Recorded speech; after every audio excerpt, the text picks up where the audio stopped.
Hello. Well, I have some very interesting information to bring to the table today. I believe that this information may be even of interest to people like Dr. Leonard Susskind here, which we'll get into here in just a second. But this is regarding theoretical physics. It's regarding black holes, and it's regarding how black holes store information. It's also understanding of our universe and our reality, in the sense that it is a hologram. The information that I have to bring to the table is, I think, part of possibly a smoking gun, based on the discoveries I've made. Now, these guys right here, I don't even want to try to compare myself to this person right here. Extremely brilliant. But I'm an analyst, and what I do, for those of you who do not know me, is I analyze the hell out of stuff. And one of the things that I became interested in after a few series of discoveries, if you've been following me now for about 2 or 3 years, I'm a systems analyst, and I became interested in the mysteries that we see across culture, found in various religious texts, Kabbalah, Hermetic literature, these various things. And I became interested in them because of a few discoveries that I made. And as an analyst, and after digging into what I found, I knew that I was on to something that was pretty big. Well, what I'm going to do here is we're going to talk about black holes here in just a second. I'm going to play a few clips from this guy, but first what we're going to do is, for those of you who do not know who I am and want to see kind of the stuff that I'm not going to do anything. I'm not going to go into detail about any of the stuff that I have. I am going to touch on the important factors. I'm going to run through them rather quickly. So if you want to know more about my channel in detail, you can find my videos in the overview playlist. I'll make it simple for you that way. That way I don't have to take up everybody else's time talking in detail about any of the discoveries that I've made so far. But I am going to overview real quick. So the discoveries that I made started finding the Orion Nebula in infrared in a church called Karlskirch in 1737. And this is an infrared version, so I knew I was onto something, plus the fact that there's no way they could have seen this in 1737. So I was dealing with something very mysterious. But at the same time, I was also noticing, and I found this in several cathedrals, that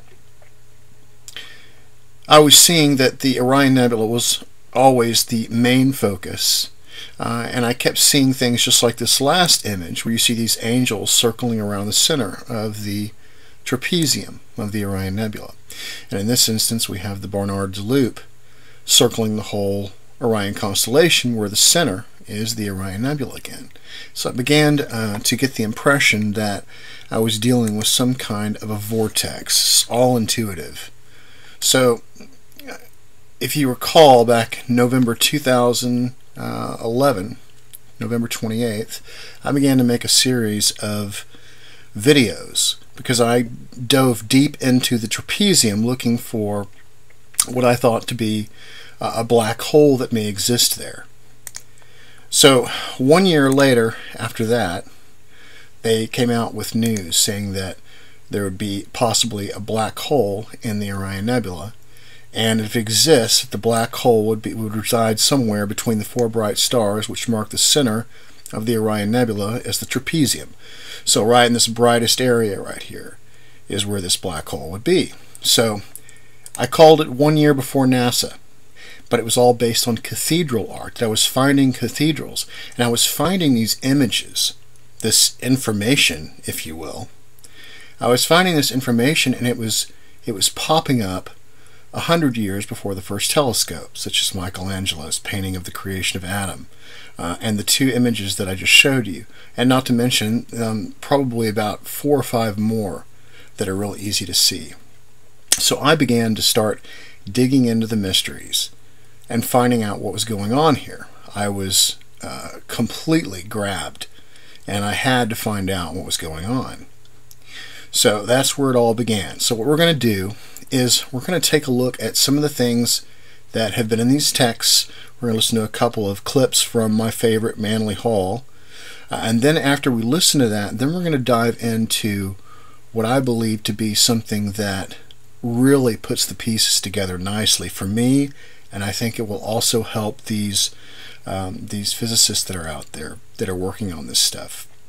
Because one of the things that they haven't been able to do so far is see any kind of observable, anything observable that will support what they're talking about. And I think I may have this for them. So let's go through some of the stuff here real quick. First of all, let's take a look at this is Hermes. This is the version of the world.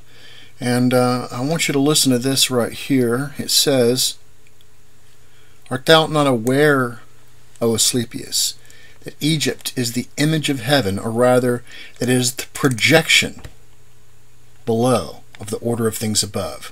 And this is going to become really important here in just a little bit, because we're going to see why this word projection really comes into play. So let's just get a little bit of an overview of what's going on here. Then I'm going to show you some of my stuff, and then I'm going to show you Dr. Suskind's lecture. It's about 16 minutes because I've cut it down to about 16 minutes to get to the important parts that I want to show you. And then we're going to see why what he is describing fits right into what I have been showing people for a long time now. But we're going to need to go through my stuff to kind of get a better understanding of what all that means. But first, for everybody who is not familiar with this, let's listen to what they have to say. For example, I seem real enough, don't I? Well, yes. But surprising new clues are emerging that everything, you and I and even space itself, may actually be a kind of hologram. That is, everything we see and experience, everything we call our familiar three-dimensional reality, may be a projection of information that's stored on a thin, distant, two-dimensional surface. Sort of the way the information for this hologram is stored on this thin piece of plastic. Now, holograms are something we're all familiar with, from the security symbol you find on most credit cards.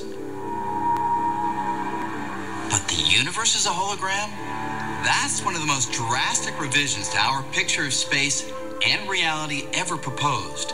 And the evidence for it comes from some of the strangest realms of space, black holes.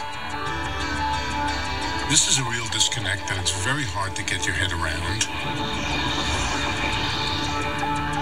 Modern ideas coming from black holes tell us that reality is two-dimensional, that the three-dimensional world, the full-bodied three-dimensional world, is a kind of image of a hologram on the boundary of the region of space. This is a very strange thing. When I was a younger physicist, I would have thought any physicist who said that was absolutely crazy. Here's a way to think about this. Imagine I took my wallet and threw it into a black hole. What would happen? We used to think that since nothing, not even light, can escape the immense gravity of a black hole, my wallet would be lost forever. But it now seems that may not be the whole story. Recently, scientists exploring the math describing black holes made a curious discovery. Even as my wallet disappears into the black hole, a copy of all the information it contains seems to get smeared out and stored on the surface of the black hole, in much the same way that information is stored in a computer. So, in the end, my wallet exists in two places. There's a three-dimensional version that's lost forever inside the black hole, and a two-dimensional version that remains on the surface as information. The information content of all the stuff that fell into that black hole can be expressed entirely in terms of just the outside of the black hole. The idea then is that you can capture what's going on inside the black hole by referring only to the outside. And in theory, I could use the information on the outside of the black hole to reconstruct my wallet. And here's the truly mind-blowing part. Space within a black hole plays by the same rules as space outside a black hole or anywhere else. So, if an object inside a black hole can be described by information on the black hole surface, then it might be that everything in the universe, from galaxies and stars to you and me, even space itself, is just a projection of information stored on some distant, two-dimensional surface that surrounds us. In other words, what we experience as reality may be something like a hologram. Is the three-dimensional world an illusion in the same sense that a hologram is an illusion? Perhaps. I'm inclined to think yes, that the three-dimensional world is a kind of illusion, and that the ultimate precise reality is the two-dimensional reality at the surface of the universe.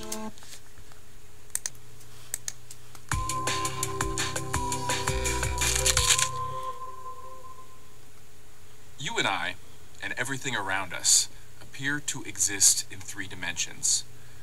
Up and down, front and back, left to right. But appearances can be deceptive.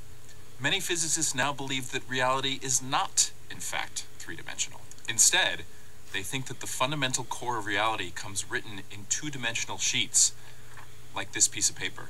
In this view, our world is a three-dimensional projection of information that's written on a two-dimensional surface, an illusion much like a hologram. Clearly, this is insane. What are these sheets? Why would anyone think that reality is two-dimensional when everything we know appears in three dimensions? The answer lies in black holes. Black holes famously suck in everything around them and never let go. But what would happen if you were to throw something with a lot of information into a black hole? Something like a book or a hard drive. Physicists know that information can never be lost, only scrambled. So the information in our book can't disappear forever into the black hole, never to be recovered. It must still exist somewhere accessible to us. Physicists say it is written on the so-called event horizon of a black hole, the two-dimensional surface that defines a point of no return. Likewise, physicists have proven that events occurring on a two-dimensional sheet are interchangeable with the description in three dimensions. Mathematically, it's all the same, which leaves us to wonder, which is real? The three dimensions we observe, or the two-dimensional description that makes the math work? For Scientific American's Instant Egghead, I'm Michael Moyer. Okay, so back to the Orion Nebula again.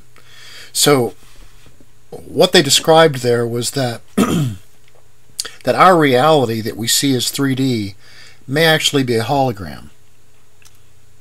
But the way that they mention it is that our 3D reality is actually recorded or stored in 2D.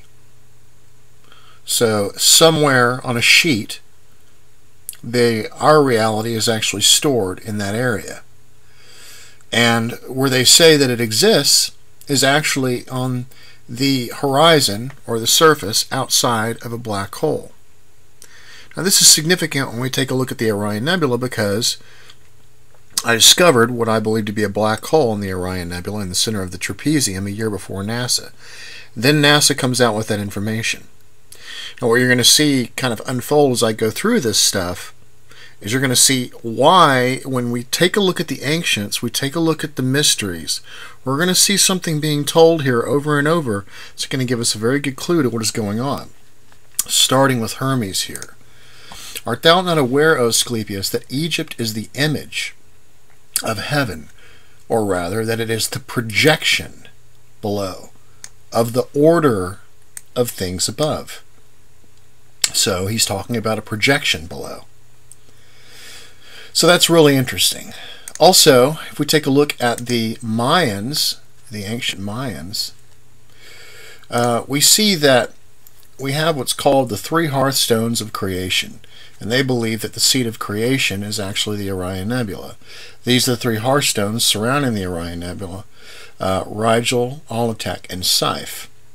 And the idea is that the act of seating the stones in the triangular pattern, according to the ancient Mayans, of the hearth created an image on the face of the earth and in the sky at the same time, which is where this would be. This is the surface area that sits outside of the black hole that we see right here. And they believed that this area, which is the Orion Nebula, was the seat of creation. So we have that same image now. We have the projection below of the order of things above, and then we have the Mayans saying that their face of the Orion Nebula was also on the earth, or that we have a mirror going on here. In the Secret Teaching of All Ages, with Manly Hall, we see that when he's mentioning the Zohar is from the Jewish mysteries, the brow of God and his eyes formed a triangle in heaven, and its reflection formed a triangle in the waters. Well, this is the image that Michelangelo painted, and he painted a brain. Most of us know that. But he also painted the Orion Nebula, and the interesting thing about it is it was 100 years before the first telescope. So, very interesting indeed. But from this we can extrapolate that he also painted a brain, and that bright triangular area that you see right there is located where the brow is, which is called the pineal gland. And that's what we see. And when we read this, that the brow of God and his eyes formed a triangle in heaven, and its reflection formed a triangle in the waters. What is the waters that it's speaking of? It's speaking of the mirror, which is earth. Well, let's listen to a couple of Manly Hall clips here. And we'll get an idea of what's actually going on here. Around whose body the stars and planets moved, and whose face was always in profile, because deity was represented always with one eye. This mysterious Macroprosophus was the clothed God, clothed in creation. God as creation, as made up of a great cluster of stars, and it was surrounded by angels full of eyes, which were the stars, and its vehicle was the Merkava of Ezekiel, the chariot of righteousness. This Macroprosophus, or the long face, rises above the horizon of infinites, like a sun rising from darkness. And because this horizon of infinites resembles more than anything else a great ocean, it is represented as a mirror. And as the face rises above, the reflection of the face inverted appears in the ocean beneath. And therefore we have the two great faces, one looking down, one looking up from the shadows below. So again, we have another mention of this mirror, and we have a mention of it being the shadows below, just like the projection below of the order of things above. This is the face that he's talking about. For those of you who are not into the whole religion thing, I completely understand. When I first started this whole process, the whole process was not to become involved religiously in any manner, but it was to understand our reality better. And when you go through these ancient mysteries in these various cultures, if you understand and can interpret their lingo correctly, you find that they're all talking about the same thing. So we hear about this from the Jewish mysticism, we hear about it from ancient Egypt, we hear about it from Hermes, we hear about it everywhere. And we speak of Hermes, speaks of as above, so below, and he also speaks of a particular pattern. This might be interesting to the physicists as well, because this particular pattern, which Dr. Susskind mentions in his lecture, he says basically that you can't really decode the information on the outside of it because you would have to know the code. Well, the code or the pattern actually, in our circumstance, actually happens to be man. Man is the pattern. And as you can see right here is the image or the archetype of a brain. But this takes us all the way back into philosophers like Plato, the world of forms and ideas as well. Let's listen to what we have here about with Hermes real quick, and then we're going to hop back over and we're going to listen to the lecture by Dr. Susskind, and then we'll wrap it all up and kind of see what we've got going on here. And I'll show you the mirror that we have going on between the two areas. Now this latter, if we are to believe Hermes, the great Egyptian mystic, the thaumaturgist, of whose life nothing is known.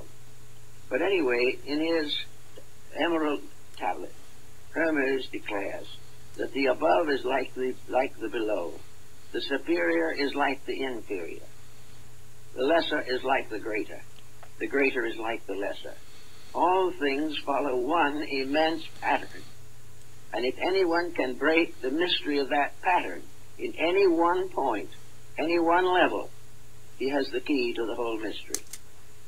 So the pattern that's actually being spoken of is man, and we see this particular pattern here, and we also see it on the planet Earth as well. The Egyptians, where they placed the pyramids, as we will see here in just a little bit, they did this in order to show us the mirror between this area and what we see below as well. There's also one more place that we can find inside the Zohar that mentions the mirror, and this is something that the physicists may be interested in as well, because the idea that we always have the black holes eating everything, in this particular case, and what we seem to see all over the ancient mysteries, is that they always speak of a pillar, they always speak of a black hole, the description of a black hole, but they also always talk about that this black hole creates stars. We always hear this. We hear it in the Bible, we hear it in the Zohar here, we hear it in the vision of Hermes, we hear it in all of these things. But the interesting thing about it is what these stars are actually doing apparently. See, it says he made the stars also, and God set them in the firmament of the heaven to give light upon the earth, that is, upon his lower world, which is a replica or reflection of the world above. So now we have this same projection below, where in this case it seems that the stars themselves are being used to project the light, just like you would shine a light through a hologram in order to create, or the information in order to create the hologram. So very interesting indeed. So we can see this mirror occurs over and over through all these various cultures, and they're always pointing to the Orion Nebula. And this is the reason why we see it in Egypt, and mysteriously in all of these cathedrals, and described with the profile of this person facing to the right. It's all across the cultures. So now let's listen to a little bit more of the lectures, and then we'll come back and tie it up with the mirror and show anyone who's interested in, and I believe that it would be very beneficial to people like Dr. Susskind to see this type of information. I think it would be very helpful for them, so that we could possibly find out a little bit more about our reality. So let's listen to what they have to say. Let's forget your slides, Raphael, for the moment, if you don't mind, and go to Leonard's slide, which really gets us from this idea of there's a bunch of information and it maps into something that we might think of as a three-dimensional image. Victoria, can you put Leonard's first slide up? Okay, what is this? First one? That's a microscopic picture of the film of a hologram, which in fact I made up myself with Microsoft Paint, so it's a fake. But it's about what it would look like. It's about what, if you look through the microscope at the film, not the thing that is being described by the hologram, but by the piece of film itself, it would look approximately like that. And so then if you put light through it in some particular way... Right, well, let's first. It's got some information in it. It's all scrambled. It's impossibly scrambled. You can't look at this and see what it is. Anybody, any guesses what the image is there? Anybody want to guess? What? Leonard Susskind?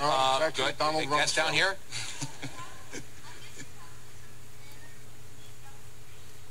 Okay, great. So it is a fake. Anyone say puppy? Anyone say puppy? Little horsey? No horses. Okay, all right. Let's see. Well, okay, go to the next one. Let's go to the next one. Here's the, stand by, folks. All right. This is another fake. I also drew that myself. All right.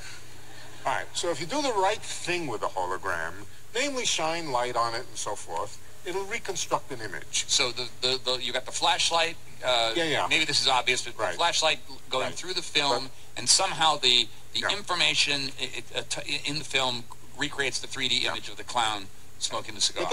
But the interesting thing about it is that the clown is three-dimensional. You can go behind it and you can see whether he has hair on the back of his head. You can go underneath and look at the chin underneath. In fact, if this hologram had been made not with ordinary light, but if it had been made by an NMR scan, you could have coded on that boundary, on that surface, you could have the interior, you could have all your guts and blood and everything else, bones. The entire full three-dimensional structure would have been mapped. You used the word mapped, and it's a good word. Mapped onto the boundary, onto the film. And the important thing is not that you shine light to reconstruct it, but that the information about the clown is equally well, and in fact, in some sense, better described, more accurately described, more precisely described by the little dots and dashes and structures that are entirely scrambled, totally impossible for you to just look at, but it's there. It's there in that film. It's there. And we then introduce our speaker. Our speaker is the author of a best-selling book about black holes called The Black Hole War, and it's the topic we've asked him to address tonight. Dr. Leonard Susskind is the Felix Bloch Professor of Theoretical Physics at Stanford University, and the author not only of The Black Hole War, but also The Cosmic Landscape, another introduction to the far-out frontiers of physics and astronomy. He's written many articles on recent developments in science and their meaning. He teaches a popular continuing studies course at Stanford on modern physics and has won the American Institute of Physics Science Writing Prize for an article explaining black holes in everyday language. His scientific research focuses on particle physics, quantum theory, and the nature of gravity. Small questions, right? But in fact, he is as well known for being a superb explainer of science. And so we have asked him tonight to explain a little bit about his ongoing intellectual battle with Stephen Hawking on the subject of some of the most mysterious objects in the universe, black holes. Ladies and gentlemen, it's a professional privilege for me to introduce Dr. Leonard Susskind.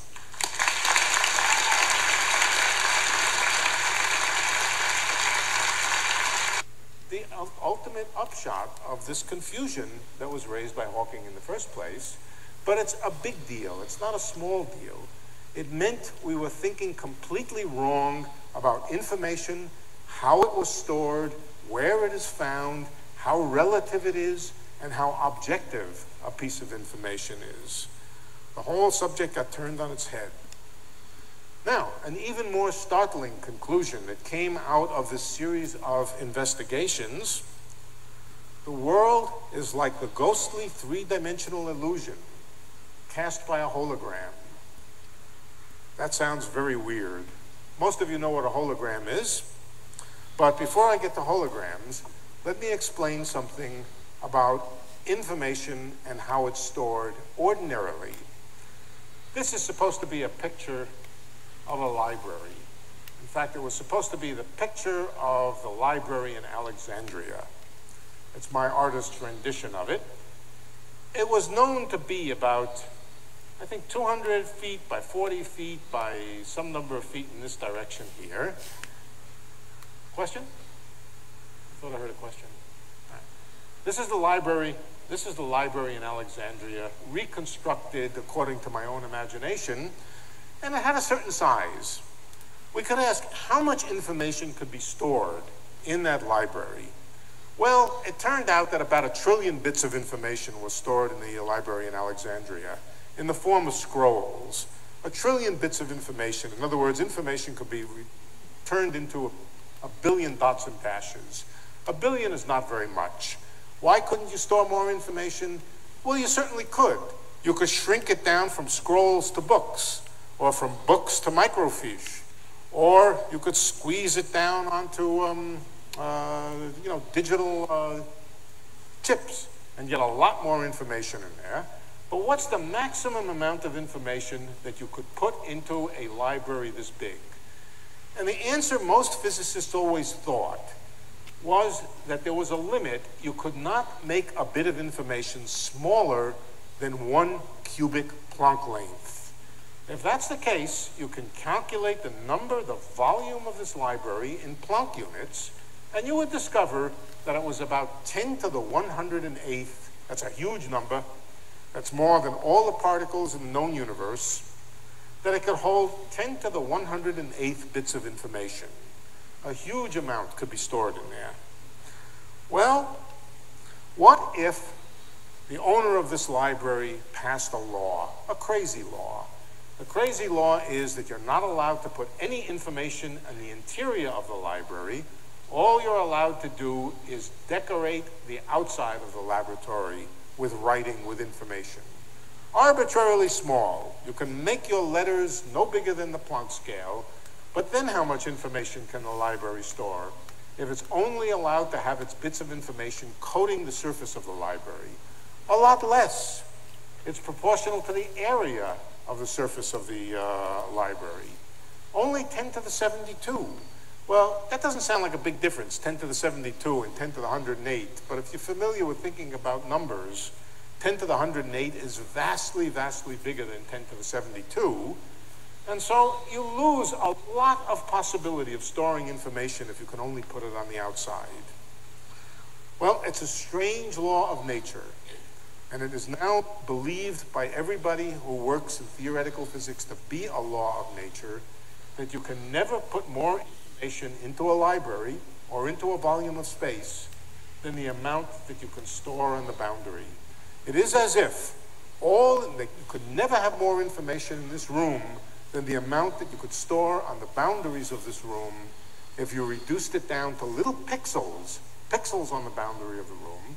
And that seems extremely counterintuitive, extremely so. To illustrate the difference between information being stored in volume and being stored on surface area, I just invite you to look at this picture here. This picture has this is Rembrandt's anatomy lesson, and it sure looks three-dimensional. It looks like there's all kinds of three-dimensional information here. The dead man here looks foreshortened. He looks more or less as if you're looking at him from the feet on because he's so short. There's information behind this guy's head here in a scroll. Everything looks very three-dimensional, but of course it's an illusion. There is no three-dimensional information here. You cannot tell whether this dead man is foreshortened or whether he's just short. You cannot walk around the picture and see what's on the scroll behind the tall man's head here. In fact, you can't even tell whether this is a real three-dimensional object or whether it's just a flat painting of a three-dimensional object. It doesn't really have three-dimensional information. The three-dimensionality of it is an illusion. It's in your head. Information is being stored. Since this was actually a photograph taken with a digital camera, that information is stored in pixels, two-dimensional array of pixels. Obviously, that two-dimensional array of pixels cannot really store three-dimensional information. It's an illusion. Can you store three-dimensional information? Sure. You can store it by storing it three-dimensionally. Instead of pixels, you store it in the form of voxels.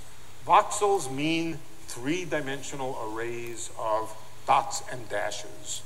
In other words, a three-dimensional tic-tac-toe puzzle.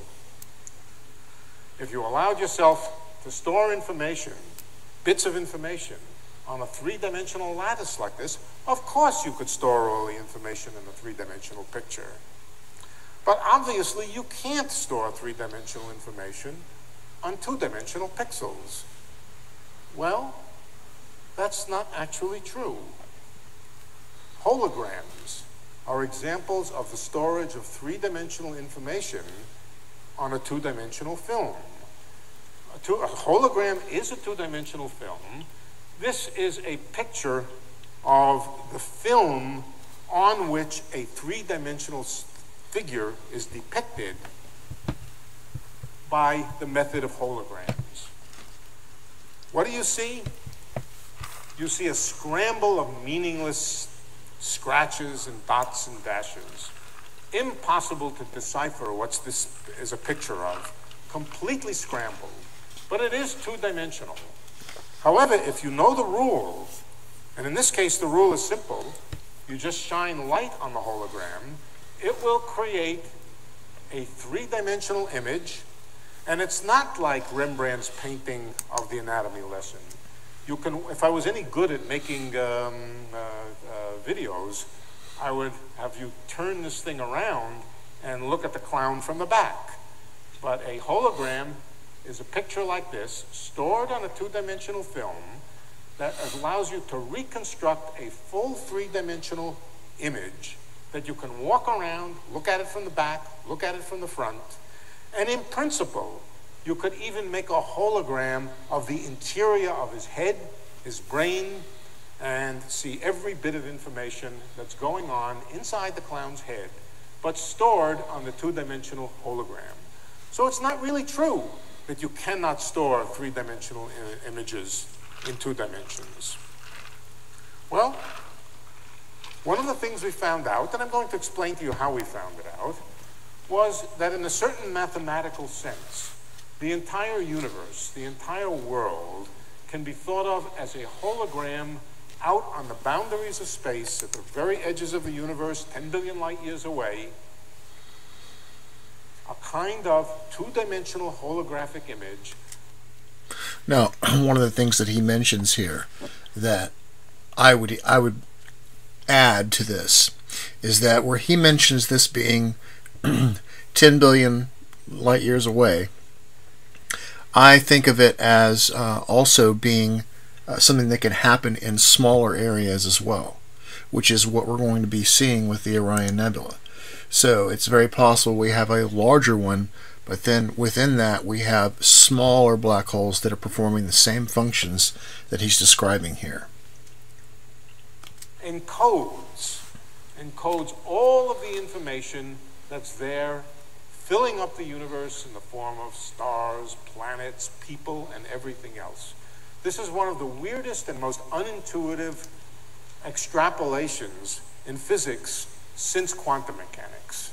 It is truly weird, but it has taken over physics and it has become a principle of physics. It's called the holographic principle. I'm going to show you how we came to that. We came to that by thinking about black holes. So, how did we ever come to such an unintuitive thing? Let's start with a box. I have made a round box, a round spherical box, because it's easy to think about a round sphere. A box is just a thing that could contain something. It's not even necessary that the walls of the box are real, just a region of space. And let's put some information into that box. That information could be in the form of matter. Here it's cheese and wine. It could be in the form of a bunch of gas of elementary particles. It could be vapor. It could be anything. It could just be dots and dashes on a page in a book that you could throw in here. Let's put some information in there inside a certain volume, and that volume is bounded by a certain area. Now let's take that information. This is the kind of experiments, when you can't do real experiments, you do thought experiments. Here is the thought experiment. One would love to be able to do this, but it's quite impossible technologically. Let's surround that stuff by a shell of material. It could be steel, or it could just be light coming in. A shell of material that's been accelerated inward so that it's about to collapse. Let's make that shell of material just massive enough so that when it gets to the boundary over here, it creates a black hole. Everybody who thinks about black holes will admit that this is a possibility, that you can add to a system an amount of material, squeeze it down until what's left over is a black hole. Well, if no information is lost during this process, and remember, it's a basic law of physics that information can never really be lost. If no information is lost, then the initial information in there, in the wine, the cheese, and the particles, must be less than the amount of information in the black hole. But we know how much information is in the black hole. It's proportional to the surface area. That's what Bekenstein taught us. 1 bit of information for each square Planck area on the black hole. What does that tell us? That tells us that there could never have been more information in this region than what can be stored on the surface. You cannot store more information in a region than what can be on the surface in the form of 1 bit per Planck area. Why? Because you can always shrink it down into a black hole, and then the amount of information is known, and if none can be lost, then there must have been less information to begin with. If there's less information, or at least no more information, than can be stored on the surface, that's as good as saying that everything that was in there can be represented by information on the boundary of the black hole. Another way to say it is the boundary of the black hole, the horizon, is a hologram. It is in fact a hologram. So he's saying that the horizon of the black hole is a hologram. So that area that surrounds the black hole is an actual 2D hologram.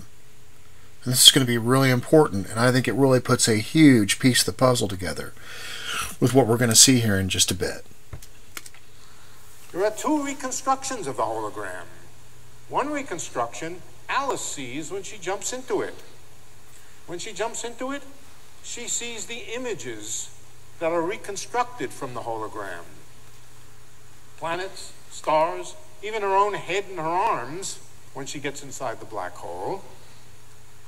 But on the other hand, Bob, watching from the outside, sees the boundary of the black hole as a collection of bits, in other words, like a holographic film. So, this guy right here sees what we would see if we were looking at the Orion Nebula. It's one big holographic film. It is one large hologram storing all of the data that will fit inside of the black hole, but it's actually stored on the outside of the black hole. So everything on the inside is actually shown on the outside in this area that surrounds it as one large 2D hologram representing many different things. If you're inside the hologram, you see everything 3D like we do. If you're on the outside of the hologram like he is, then you see the hologram film itself. However, if the inside of the hologram is also showing the Orion Nebula inside the hologram, then that means if you're inside the hologram, you would also see the image that he sees right here as well, almost as a kind of a loop in a way. It's really interesting. We're going to see how this plays in just a second. That holographic film eventually evaporates. Just like any real film. A real film, if left out in the warm air, will eventually evaporate, and that's the Hawking evaporation process. So we have a very, very surprising conclusion. It's called the holographic principle. The world, what did I write? The world is pixelated, not voxelated. In other words, this entire room, everything in it, is really represented mathematically by a theory on the boundary which is very much like a hologram. That idea has now become a central pillar of physics. It is not any longer a conjecture. It is now a mathematical reality that the universe, the entire universe, can be represented as a boundary theory with everything on the boundary, where the boundary is out near the horizon of the universe. Well, this is something that, of course, has never and probably will never be directly experimentally tested. And that, I believe, is going to be changed here pretty soon. if we can get people like him to take a look at the information that I have for him. So he goes on to explain that that Hawking wrote him a letter because Hawking lost the bet. And this is a really interesting theory because what I think makes it very strong, and the reason why I listen to it is because in my analysis across culture into the ancient cultures, in almost every one of them we hear about a black hole. Osiris Ptah, which was the potter that formed everything from a potter's wheel. The same thing in the vision of Hermes we hear about. We hear about the same thing in the Bible with the pillars of fire. We hear the same thing with the Mayans, the smoke that comes out of the hearth. We hear this all over the place, and it's always pointing to the Orion Nebula, which is a black hole. Well, in my own discoveries, before even knowing about this particular theory, I had discovered in these cathedrals, as I've shown you, that there were these very interesting images. Now, he calls this information. The question is what is information? Information seems to be anything, including thought, including images, including everything. And how is that stored? Well, from my experience, what I have noticed is in these famous paintings that you can find the same lines within the nebula in these particular paintings, just like we see right here in these paintings, just like we see on like the conversion of Saul with Michelangelo, or Michelangelo's creation of Adam. We'll just show you that one real quick.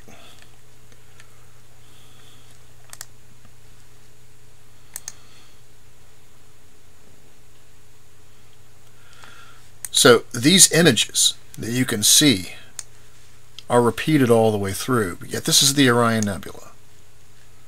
But yet we can see that not only are those images what he painted there, but also the image of a brain. And if we zoom in closer, we can clearly see that from image recognition, these same patterns are stored inside the same nebula. So what I liken this to is, based on all of the images and all of the paintings that I've found, and even geography, which we're going to take a look at now. See, this is the mirror that exists between the Orion Nebula. This was the triangle that we heard talked about in the heavens, the brow of God, and his eyes formed a triangle in heaven. Its reflection formed a triangle in the waters. And we see that this mirror exists even at larger levels and even all the way to the whole world, just like the Mayans mentioned as well. It's the projection below of the order of things above. And when we take a look at the above is the black hole, and what sits outside of the black hole is that 2D representation of the 3D hologram that we exist inside. And that's the reason why we see Jordan here, this dark area, and these patterns copied. But the reason they're not exact patterns is because we have tons of information inside of this large hologram, which is the Orion Nebula. And they're overlaid on top of each other. I almost liken it to taking a bunch of transparent photos, or semi-transparent, like slides, for example, that you would put in a projector. Taking a bunch of semi-transparent slides and stacking them on top of each other to where you can see all of the various slides, but unless you know the code that you're looking for, you won't be able to recognize anything. It'll all look garbled. But what's actually happening is all of the images are being laid on top of each other. So these are the images that we can see between the Nile Delta, which is the center of the world. And by the way, let me just show you the full planet version of this, which the Mayans also talk about as well. And I discovered all this before I had read the texts and the mysteries. And now, when I hear him talk about this, it's even more confirming. So, the very center of this circle sits right where the Great Pyramids are. This is the mirror they were trying to show us. And so that green little area that you see right here, which is the Nile Delta, if we use sacred geometry, we can put that center of the circle right there. The center of the circle here sits just at the base of the trapezium. Now this is the center of all Earth's land masses right here. And we can also see that the waterways between the two land masses, we can see that there is a kind of a mirror that exists there. We can also see that this center covers this whole area of the cloud right here. And this is the image that was put on the face and in the sky that the Mayans are talking about. And even interestingly, what is being told to us by theoretical physics is that this area just outside the black hole is a 2D representation. It is the 2D representation of the 3D hologram that we live in. And that is a huge key to the puzzle here. Let's take a look at another one real quick.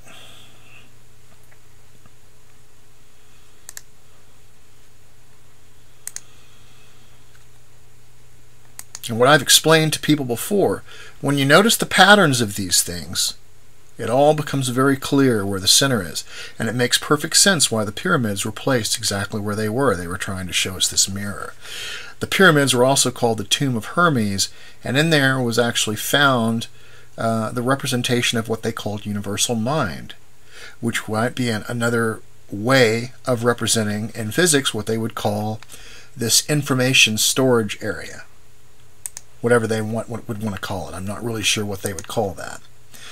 But here you can see that the overall pattern of the Nile Delta, the overall green area, is the same as the overall yellow area that we see here.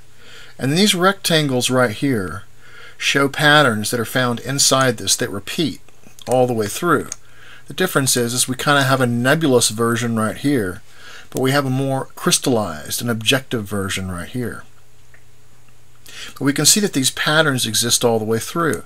Now what also might interest these physicists is that this particular patterns that you see right here are man-made structures. In other words, they are not natural. They are land formations and grid structures that have been recently made by man. So this is not the leaf matching the tree. So this kind of also helps to explain the whole hologram idea, because we can see that they're repeated all the way through to the Orion Nebula in each one of these areas that we see right here. So when we take a look at the Orion Nebula, we're actually looking at that 2D version, that hologram that contains all of that information all piled on top of each other. It contains all of the information. And we see in the mysteries that the stars which were actually created by this area also. And if you take a look at the whole Orion constellation, you can see that the whole Barnard's Loop centers into the Orion Nebula, with the stars that are popping out of it all the way back to the Orion Nebula. So I believe it's older than what they think. But it creates the stars, but if you remember in the mysteries, it says it creates the stars in order to give the light to the earth below, the replica, like we read here. And God set them in the firmament of the heaven to give light upon the earth, that is, upon the lower world, which is a replica or reflection of the world above it. So we see this constant mention of the hologram. We can clearly see that the hologram exists here. We can see the mirror that exists here. And we have Hermes mentioning that it's the projection below of the order of things above, the code that is above, that is all written inside here. So we have this area right here that represents our world and who knows what else. The pattern that exists and the code that exists in this is actually man himself, which is one of the reasons why the ancient Egyptians used the Nile as a spinal cord. They were trying to show us that it is a representation of man, but also a representation of what they called universal mind. So anyways, I thought that would be interesting for everybody to see that this information even is confirmed when we take a look at theoretical physics regarding black holes, and it just so happens that this area is exactly what they're describing, and everyone knows that for the longest time I have said that this area looks like a huge hologram. And I've shown everybody this mirror that exists for the longest time, and I think this right here will be very beneficial to people like Dr. Susskind. So you guys take care. I'll talk to you soon.